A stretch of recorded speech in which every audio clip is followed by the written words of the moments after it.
All right, so I'm going to run through the exam and show all of the answers.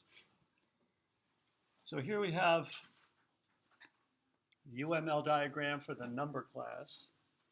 There's a single member variable n in there. That means instances of this class will encapsulate an integer that we'll refer to with the variable name n. We create instances of the class with this constructor. The name of a constructor is like a function. Its name is the same as the class name. And the argument that it takes is an integer n, which we use to initialize our private member variable n here. And then there's a set value function and an isPrime function. Provide an implementation for the constructor of the class. So we want an implementation of this constructor function. Well, look, we're passing in an n, so our internal state needs to reflect this initial value n that's being passed in. So we need to set our member variable n to the value that's being passed in as an argument to the constructor.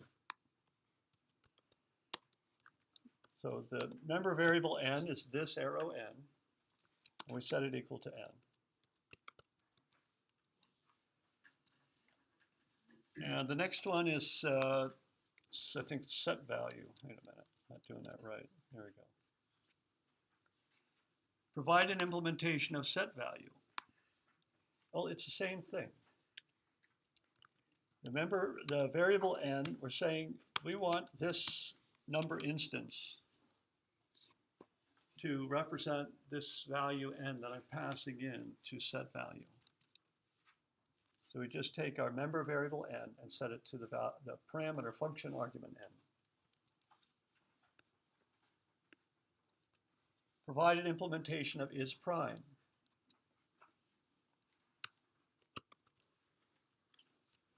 So isPrime, what we've done so far in this course is to loop through values 2 all the way up to the number that we're concerned with.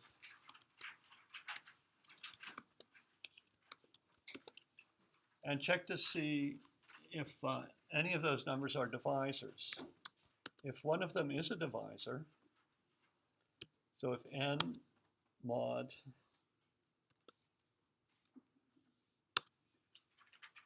I is 0, if n mod I is 0, if n divided by I gives a remainder of 0, I evenly divides into n, and so n cannot be prime. So if this condition is true, then we return false. It is not prime. After we complete the loop, if we haven't found a divisor, then we can return true. It is prime. Now this is a member function. N is a member variable, so you could also show it like this.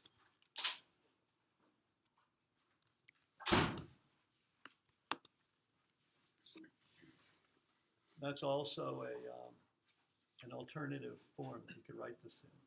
Just to remind yourself that n is the member variable. But this is not necessary because n in this scope is not ambiguous. Like in the set value function, the name n is ambiguous. It could either mean the member variable n or the function argument n.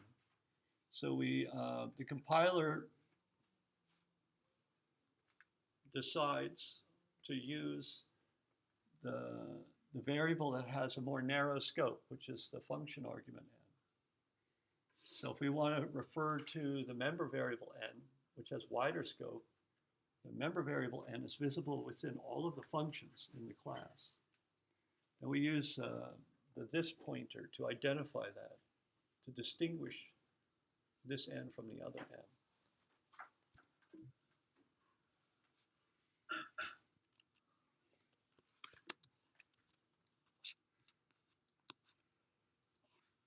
What about test code? Make sure that your test code executes every line of code. So here's the code we need to test. we have to reach this point and this point. If we do that, every line of code will have been tested at least once. That's the requirement of this particular problem. So we need to create an instance of our class, call it num, and we'll pass in, we can even call it n. See, this n we're like in the main function. That n is outside the scope of the inside of the class, the implementation of the functions in the number class. So we've got lots of n's going on. They all sort of represent the same idea or concept, but they name different storage locations. Here, this n is not an integer. This n here is an instance of the number class. So we'll pass in a 7. Let's do it like this. And assert that n is prime.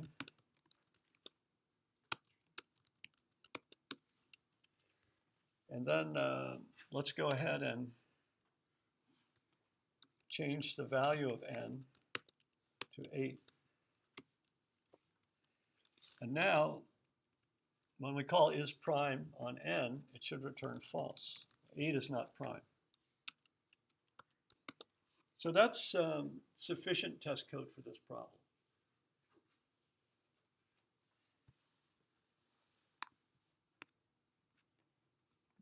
Are identical, a and b. So we have the function are identical, and it takes references. That's what the ampersand means. This function takes a reference to two vectors, a and b. We want to return true if they're identical. And what we mean by identical is they have the same values in exactly the same positions. They have exactly the same elements in the same order.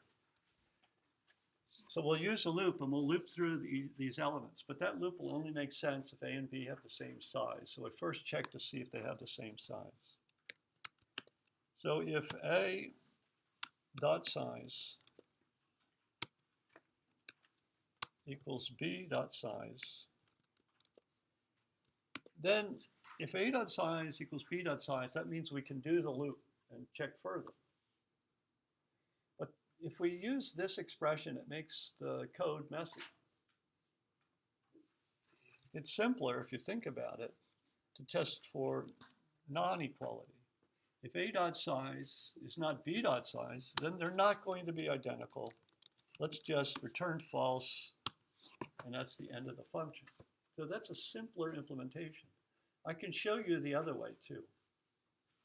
I'll show you this way first. Now we're going to do the loop. We need to iterate through the members of both vectors. So we need an index, a variable that represents an index I. I is going to go up to, but not including, a dot size.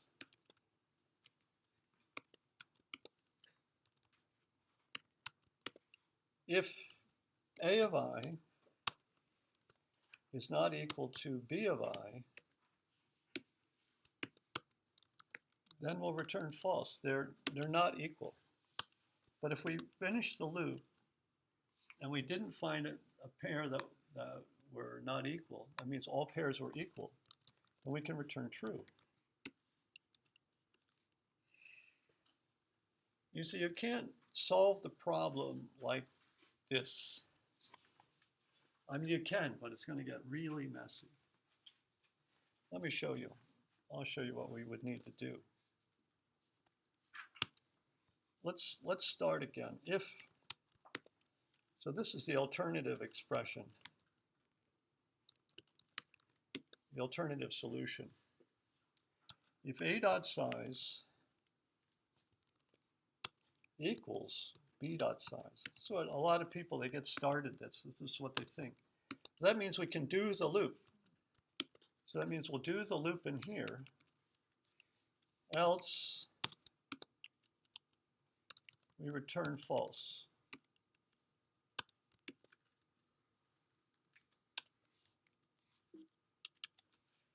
we can do it like this.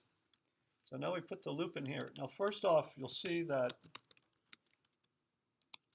the loop is indented. Here the loop is flush left. So now we're getting an extra indent to deal with here.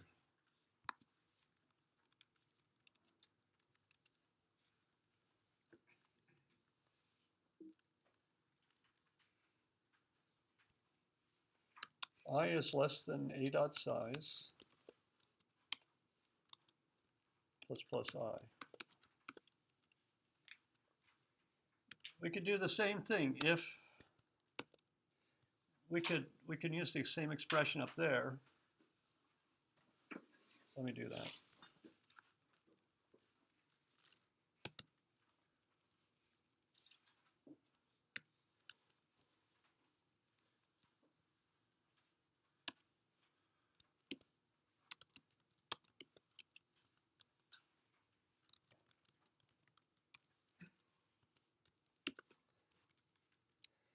So the alternative has more lines of code in it. It's just more to read. You could also make it even worse. Instead of testing non-equality here, what if we wanted to test for equality here? Well, we can't return anything because we can't conclude that A and B are identical if we haven't checked all the pairs yet. So we would just say that, well, I can't think of any, I don't see how we could do it like this. This does not lead to a solution. I think this is impossible. So I know if you can think of a way to do that, let me know. Can you set it equal to like Set it equal to what? add a variable n? Yeah, see, that's not going to work out, but I'll show you here how that works. So we'll have a Boolean variable, right? So they, are equal. We set it to true or false? What do we set it I to? was saying to set it to 0 and then count how many times it's true, and if it's Oh, the same yeah. size, Yeah, that's good. That's one way to do it.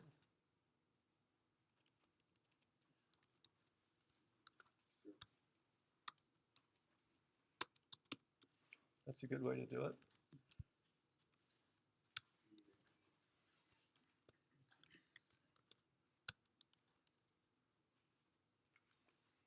So if they're equal, we increment num equal.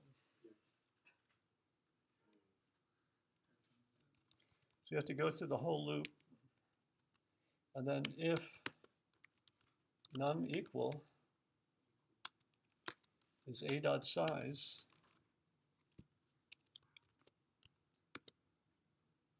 then we return true. Else, we return false. Yeah, we can do it like that. But look at the difference, between this and this. I mean, this is a lot more compact.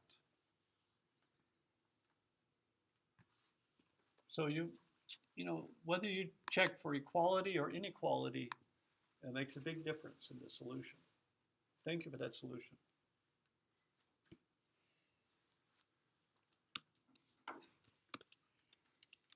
All right, what about 6? Min value. So find a minimum value in V. Return that value.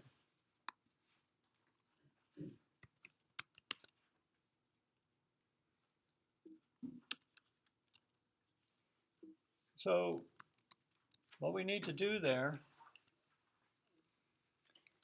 is start with a minimum, and we pick the first element of V as a good starting point. In case all the elements are negative, we don't want to start at 0.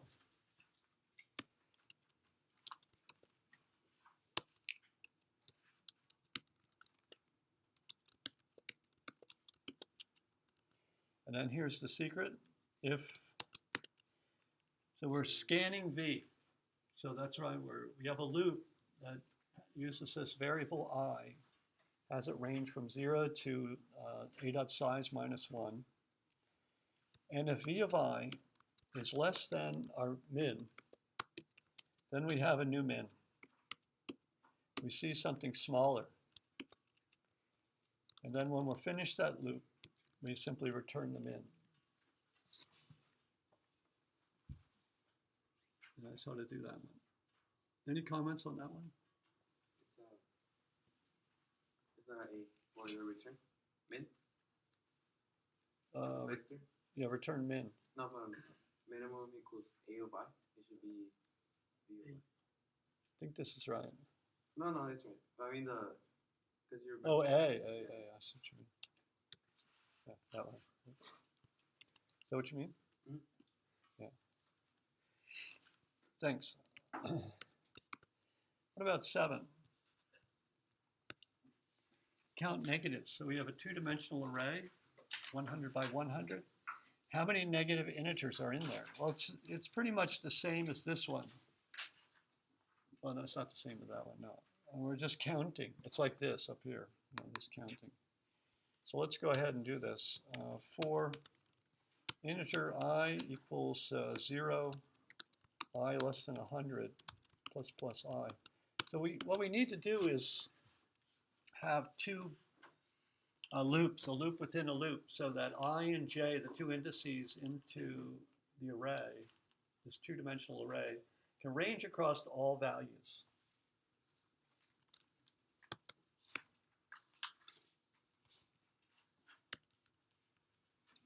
So we'll use I and j. Now you could use R and C for rows and columns. So if A of I, j, is negative, then we can increment the number of negatives.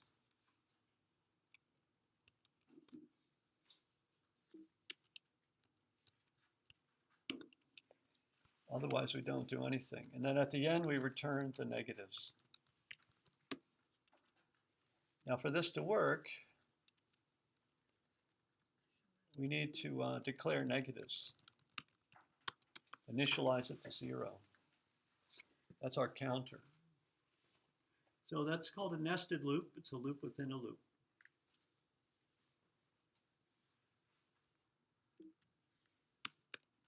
What about 8?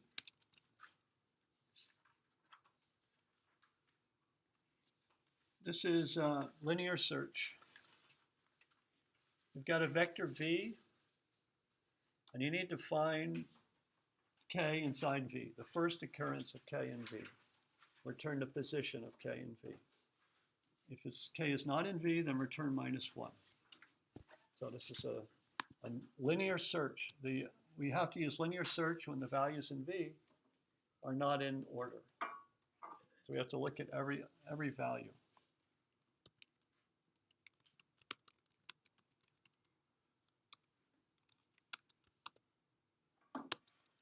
So v dot size, we'll want to look at every value.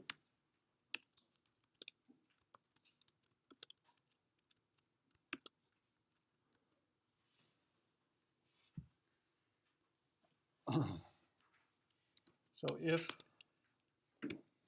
v of I is k, if k is in position I, v of I equals k, then we found it. Return I, that's the position of k in v. If we finish the loop and we didn't return, it means we didn't find k anywhere. So we return -1. That's called linear search. Problem 9 is binary search. Now it's the same arguments, v and k. But now we know that we're going to assume that the values in v are in non-decreasing sequence. They're increasing.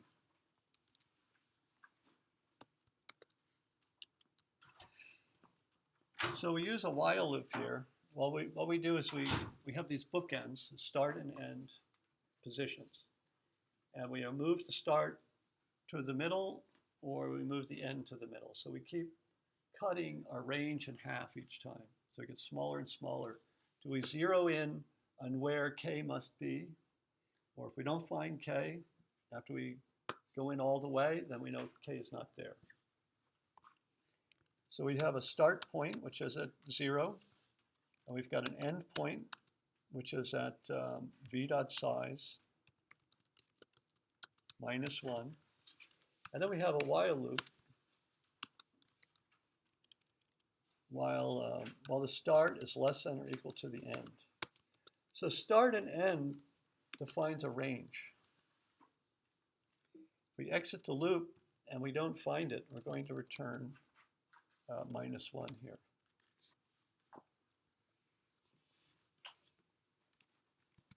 So S and E, the start index and the end index define a range, and we know k, if it's in the vector, it's in between S and E. So we start with S and E at the extreme endpoints, and now we keep cutting it in half as we determine that k cannot be in the upper half or k cannot be in the lower half of this range, and then we can make the range half as big.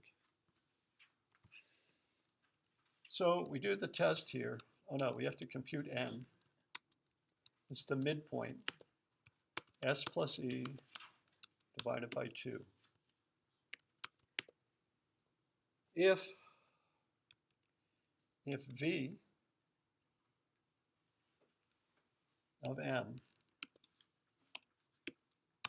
if V of M is greater than, I'll do it like this, if K is less than V of M, so if K is less than the value that's at the midpoint, that means it's in the left-hand side of this range. So we want to bring E, the endpoint, down to the midpoint, minus 1. There's no reason in setting E to M, because we know that E is not at M. So let's make the range one position smaller. Else, if K is greater than V of M, that means K is in the upper half of this range. So I want to slide the start index up to the midpoint plus 1.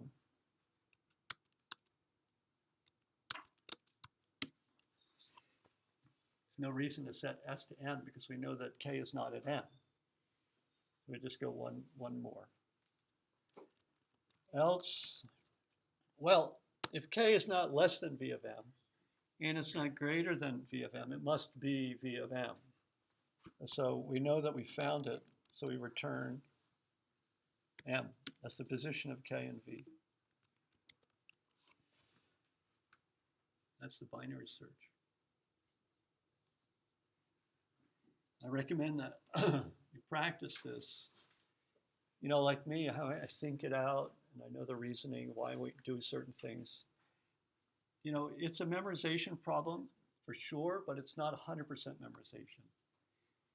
It's not worth memorizing the symbols by themselves. You need to sort of memorize the concepts.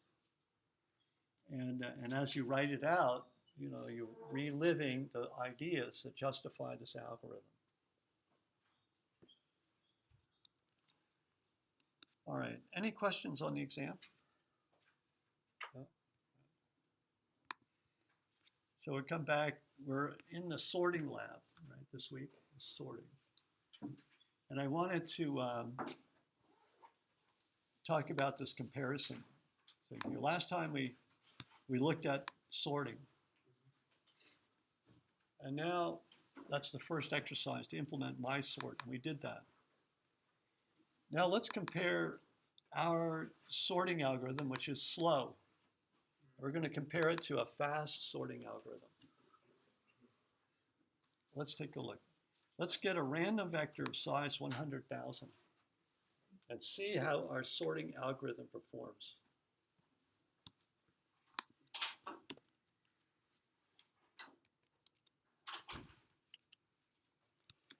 This is it right here.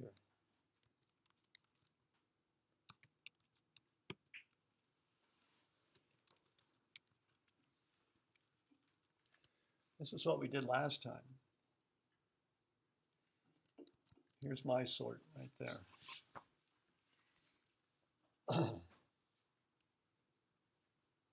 And we use arrays here. The problem here is to use vector.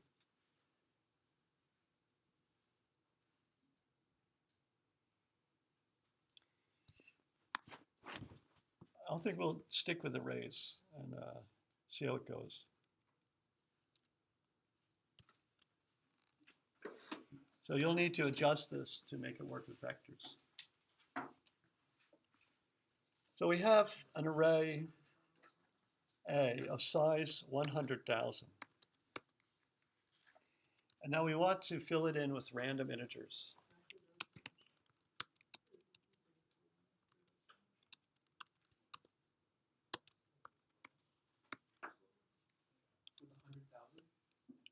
With 100,000? That's 10,000, isn't it? Is that 10,000? No, that's 100,000.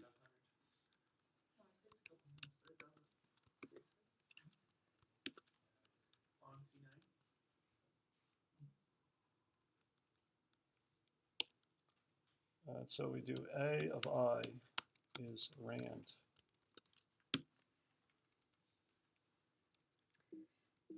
You know, we can seed the random number generator. Let's do that.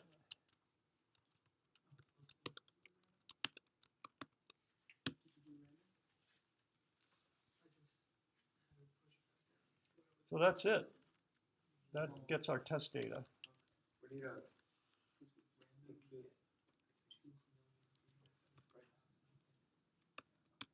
Does that look all right? Then we need to include for the running. Maybe. What is, what's the include we need for that? Also time.h, I think.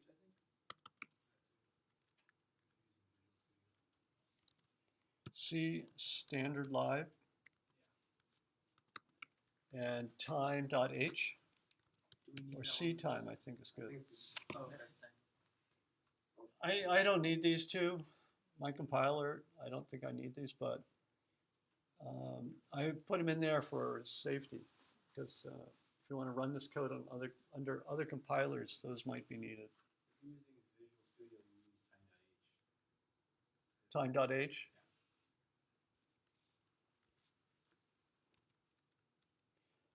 But I think C time should work on Visual Studio. Do you have Visual Studio running? No, you're on a Mac. Can you use C time on Visual Studio? You don't know?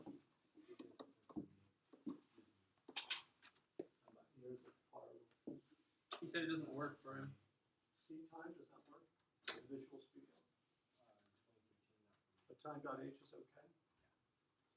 On C9, you don't even have to include time on it. It still compiles and runs. Well, it Yeah, still there's a runs. lot of variation. Yeah, look out for that. You say C9? On C9, you don't need the C time. Yeah. Oh, just time. No time. In the include libraries, Yeah, mine still compiles and runs just like that. without putting time. Yeah. Yeah, mine does too. Let me try it. I'm not sure if it still Let's see. seeds around values. Why did it? Why doesn't it work? Wait a minute. Oh, I gotta go up here. So I called this slow.cpp. Yeah, so that's, there's 100,000 being sorted.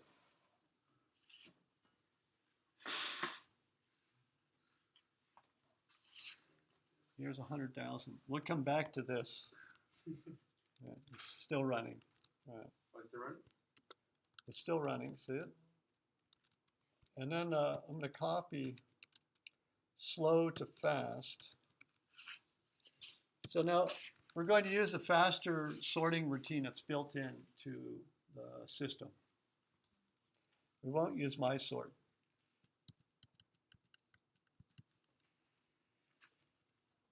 And so we need this same test data.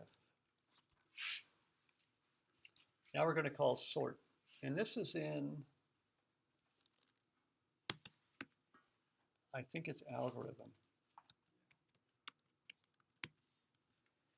We need the header file algorithm for sort. And we're going to call sort on A. This is the start. And then it's A plus, you won't understand this till you take 202. A is actually a pointer into memory. It's the address of a specific byte in RAM. And this sort routine takes a pointer into memory as the starting point, and then a pointer to one past the end of the sequence.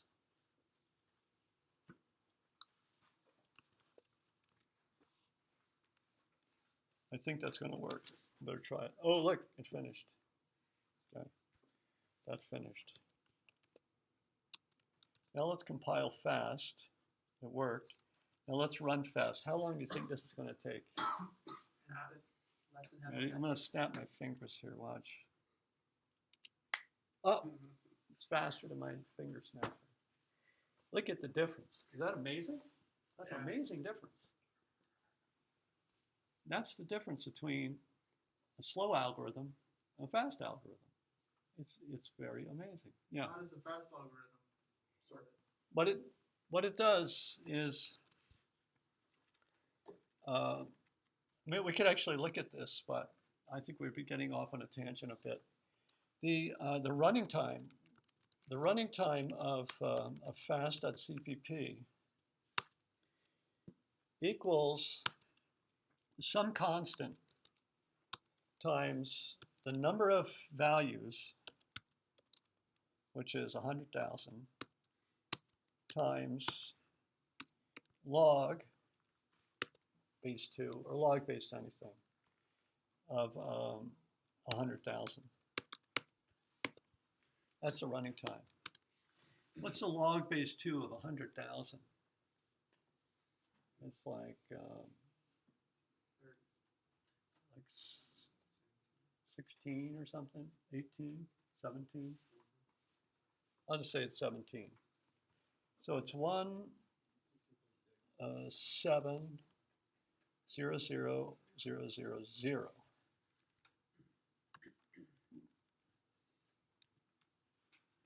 So it's like a million, almost 2 million. That's the running time. So it's some constant times this 1.7 million. You know, we don't know. It depends on, you know, the operations that are used. But the running time of slow.cpp is C times not a log of 100,000, it's 100,000 squared. See? What's 100,000 squared? That's one more. Well, that's 100,000. And then I need all of these, right?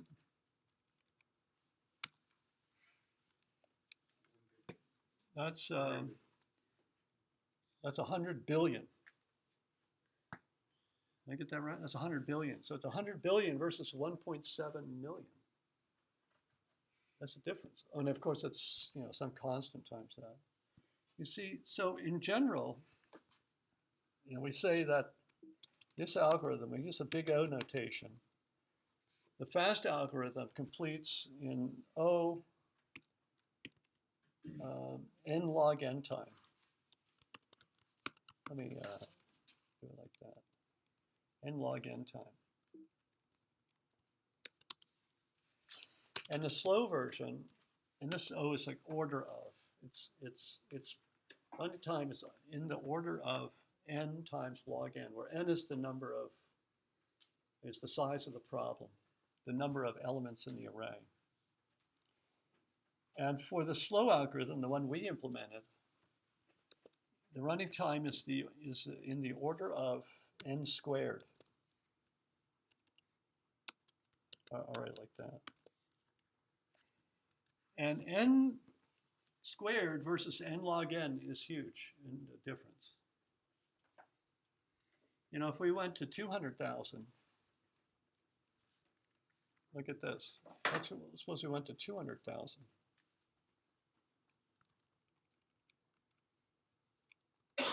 it's not gonna run much slower. Oops. Got this stuff here.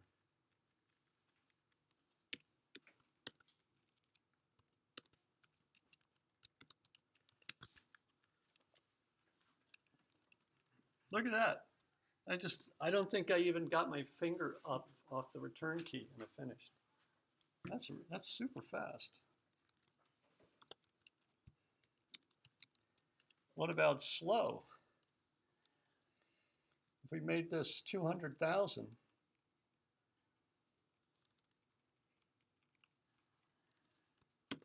it won't finish by the time we're done here.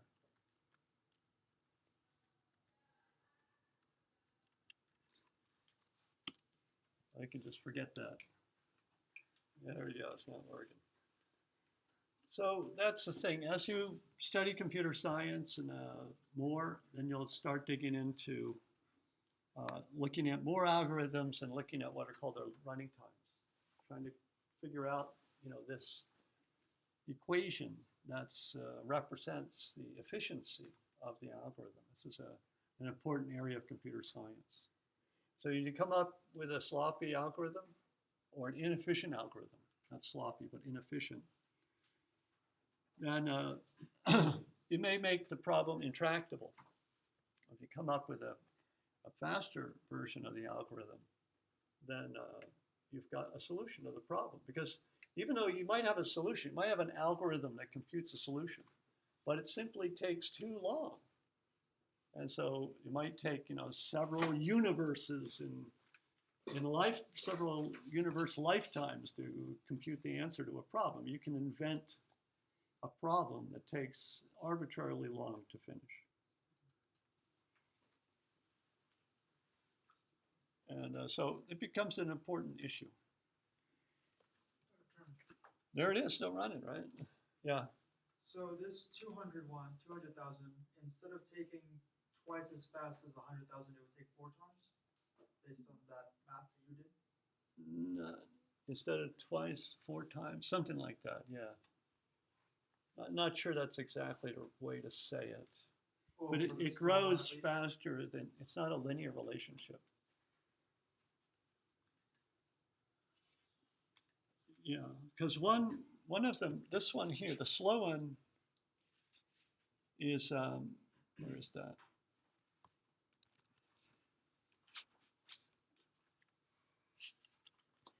The time of the slow one, it's the size squared. And the time, the running time of the fast one is n times log n. And log n is small. Log n doesn't grow very fast. So it's essentially, it's close to n. I mean, actually n is faster than n log n, but it's close to, it's in between n and log n. So you may, if you could have a sorting algorithm that completed in that time, that would be even better, right? But there is no such thing. This is the fastest one you're going to get for the general case, random sequences. If you knew something about the sequence, then you could maybe make it linear. And then that's called a linear time. ON is linear time. And faster than linear time is constant time. So it doesn't matter how many values you have in the vector, that whatever problem that you have an algorithm for, if it runs in the same amount of time, or it runs in what's called constant time. For instance, the problem could be determine whether the first value in a sequence is positive or negative. It doesn't matter how big the sequence is. You just have to look at the first value, right? If the sequence is 10 long or 1,000,000 long, you just have to look at the first value in both cases. So we say that algorithm completes in constant time.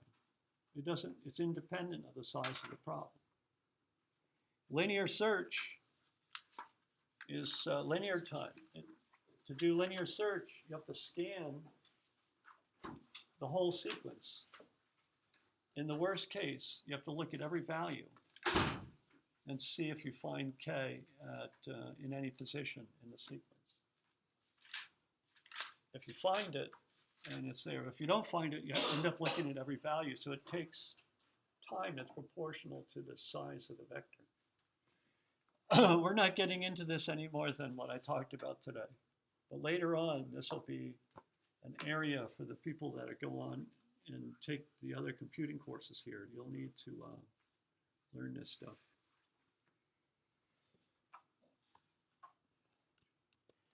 All right, I have a teaching evaluation form that I need for you to fill out today. And then, so we're going to end early. This takes about 5 minutes. And this is useful to me, you know, when you put down your comments on these forms. And I read those comments, and it helps me make adjustments to my teaching style, my course content, whatnot. Just helps me know what's going on. And it won't help you, but it'll help me. It'll help the next bunch of students that come along. Can I have a volunteer to handle this? You need to sign the paper here and then collect the forms and then drop it off in the computer science department. Ah. You look like you're- Where's the computer science team? It's on the 3rd floor next to the elevator. Alright.